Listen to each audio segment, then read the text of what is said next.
I got so much motherfucking design on right now. Break it down, bring it back, make it clap. I got 3 old thoughts, new guap, where that thing, bitches on my line, and Peran perumusan visi. Visi merupakan rangkaian kalimat yang menyatakan cita-cita atau impian sebuah organisasi atau perusahaan yang ingin dicapai di masa depan. Dan visi juga merupakan hal yang sangat krusial bagi organisasi atau perusahaan untuk menjamin kelestarian dan kesuksesan jangka panjang. Dalam visi suatu organisasi terdapat juga nilai-nilai aspirasi dan kebutuhan organisasi di masa depan seperti yang diungkapkan oleh Cutler yang dikutip oleh Nawawi. Pernyataan dan tindakan. Sebagaimana disinggung di muka bahwa pemimpin hendaklah dapat melihat jauh permasalahan-permasalahan dan rencana-rencana yang berhubungan langsung dengan organisasinya. Untuk menentukan arah perkembangan organisasi dan para anggotanya kelak, ketika orang lain melihat sesuatu sebagai batu, maka seorang pemimpin hendaklah melihatnya sebagai bagian dari sebuah bangunan. Ketika orang lain melihat sebagai sebuah langit biru, seorang pemimpin hendaklah melihatnya sebagai sebuah rencana. Ilustrasi tersebut dapat dikatakan sebagai sebuah visi. Peran pengendalian dan hubungan organisasional.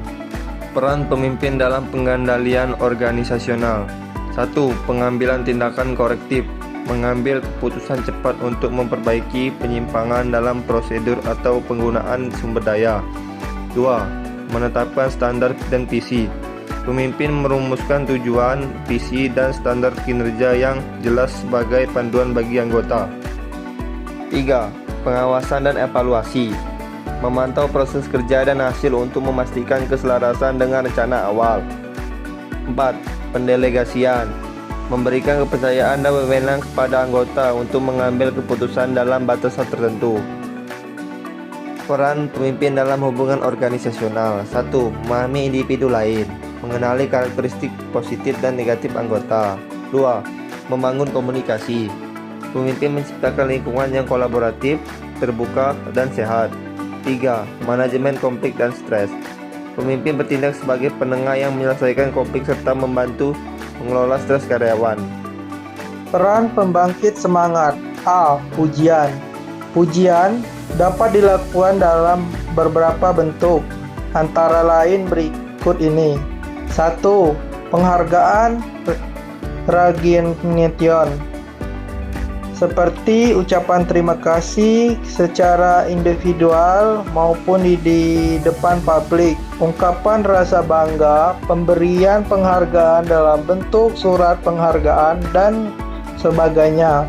2. Inisiatif, termasuk di dalam gaji, promosi, rekreasi, keanggotaan dalam klub-klub profesi maupun olahraga, cuti yang dibayar, dan sebagainya.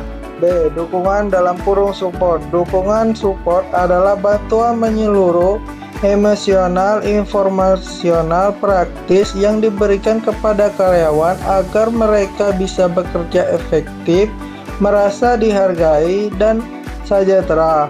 Mencakup lingkungan kerja nyaman, komunikasi terbuka, pengembangan diri, fleksibilitas, serta penghargaan, yang semuanya meningkatkan produktivitas, keterlibatan, dan referensi karyawan.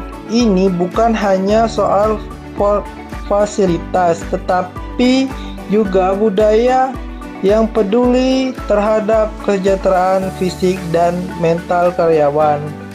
Kesimpulan, peran pemimpin adalah sebagai penggerak utama yang memberikan arah, inspirasi, dan motivasi untuk mencapai tujuan bersama dengan menjadi teladan, menyusun visi, mengelola perubahan, serta membangun integritas dan kinerja tim melalui komunikasi efektif dan pengambilan keputusan yang adil beretika.